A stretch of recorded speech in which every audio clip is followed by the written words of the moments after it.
Hey everybody, this is Chris K and welcome to another episode of the Productive Parks 5-Minute Podcast, the show for busy people working to change the game in the parks and recreation field. In today's episode, we're going to be talking about understanding playground surfacing, Part 1, Loose Fill Options. According to the National Playground Safety Institute, NPSI, over 79% of all playground accidents are from children falling onto improper surfacing. In fact, surfacing is the number one of all NPSI's dirty dozen playground hazards. Choosing and maintaining suitable surface material for a playground helps reduce the risk of serious injuries. But what is suitable for your playgrounds?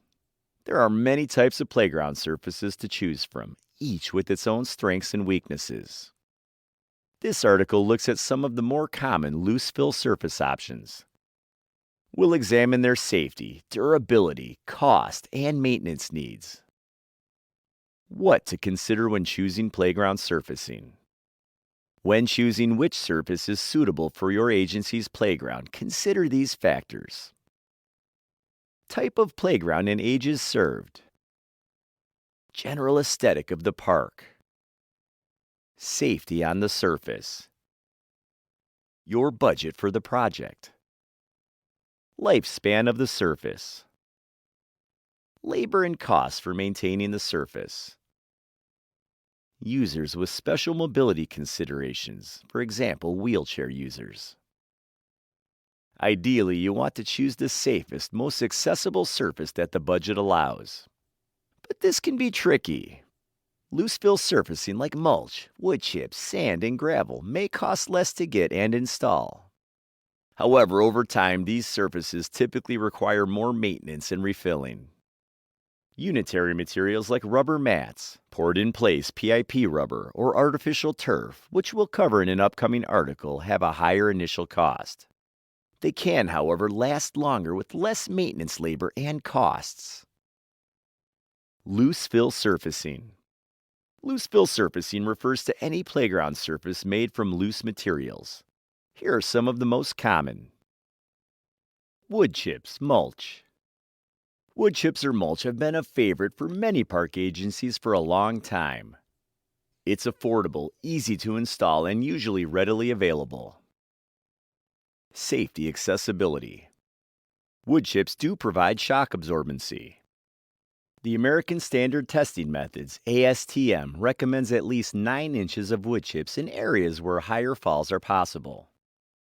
Wood chips can have sharp edges and cause splinters. They can also conceal hazards like broken glass. Wood chips are not considered accessible for wheelchairs or other mobility devices. Cost. Wood chips are one of the least expensive materials to install. The labor to maintain wood chip surfaces may offset some of those low installation costs. Durability. Mulch fades and breaks down over time. Areas get uneven depending on traffic at the playground. Maintenance. Wood chips are easy to install. They can be added to the playground surface without specific training or special equipment. Installing edging around the playground's perimeter helps keep the wood chips contained. Heavy-use parks with wood chip surfacing will need regular inspections and maintenance to ensure the materials stay in place. Wood chips also lose color and degrade over time, requiring more to be added. Maintenance staff should check for debris, insect pests, weeds, and mold in the wood chip area. Engineered wood fiber. Engineered wood fiber, EWF, is a step up from standard mulch. It is processed more so that pieces are smaller and better at interlocking. This extra processing helps reduce movement and the risk of splinters. Safety accessibility. Like mulch, a thick layer, 9 inches, can protect a child from a fall up to 10 feet. It's easier to compact, which makes it a better surface for wheelchairs and mobility devices to navigate. It also absorbs water well, helping with drainage. The small pieces could be a choking hazard for small children. Areas still need monitoring to ensure the surface depth is appropriate. Cost. The extra processing of EWF makes it a little bit more pricey, but still one of the more affordable options for initial installation. Wear mats must be installed under swings and slides for EWF to remain ADA compliant. Durability. EWF lasts longer than landscaping mulch. It can last up to 8 years if maintained properly with some routine topping off. Maintenance. EWF maintenance is similar to that of mulch. Staff needs to rake to ensure proper depth, check drainage, and remove debris and weeds. Pea gravel. Pea gravel is another surface material used a lot in the past. It's made of small, polished pebbles that are typically round and smaller in size.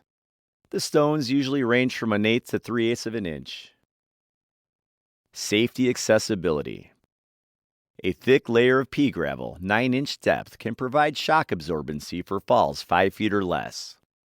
If the playground has the potential for a higher fall, then it isn't a safe option. Children can kick or throw pea gravel, which could present a hazard. Smaller children may also put the gravel into their mouths. Navigating wheelchairs and mobility devices on pea gravel could be difficult, depending on how much it's compacted. Cost. Pea gravel is usually relatively low cost and easy to install. It usually starts with a base of coarse or crushed rock. Then the pea gravel is added over that. The playground area may need edging to help contain the gravel. Durability. Rocks are durable materials that don't decompose. Gravel, however, can compress under constant use and lose some of the shock-absorbing qualities. Maintenance. Pea gravel must be inspected for depth, debris, and proper drainage. It's better than mulch and EWF at keeping weeds out. Shredded rubber. Rubber mulch is shredded rubber often created from used tires. It's an alternative to traditional wood mulch. Safety accessibility. Rubber mulch provides excellent shock absorption. Around 6 inches of mulch protects from high falls. Some are concerned that tires contain synthetics and toxic chemicals that could potentially cause health risks, especially to children with developing systems.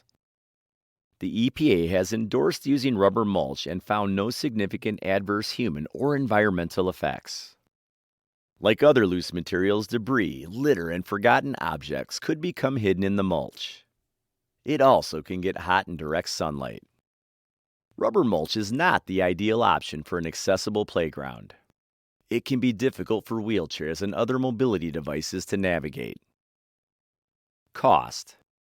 Rubber mulch costs more than other loose fill materials mentioned in this article.